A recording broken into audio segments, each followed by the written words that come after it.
1 minit hari ni.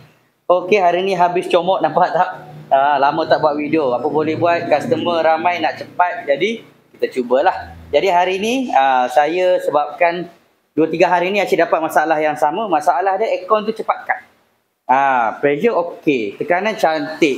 Dia punya suhu aircon pun controller, kita panggil apa? Temp regulator, temperature regulator. Tu, controller dia tu okey. Tak ada masalah. Okey, so kalau tak ada masalah, biasanya ni problem dia. Ni, dia punya sensor dekat belakang cooling coil. Sebab apa? Sebab sensor ni biasalah. Kan dia ada hayat dia. Jadi kat sini dia baca salah. Bila dia baca salah, dia akan bagi signal dekat kompresor kita, dah sejuk lah, tolong berhenti, berhenti. Padahal tak sejuk lagi. Sebab dia baca salah. Jadi apa nak kena buat? Memang kena buka cooling coil, kena tukarlah benda ni. Dan tengoklah nasib lah. Ada orang cooling coil dia senang cabut. Ada orang cooling coil dia kena buka dia punya dashboard, terpulang.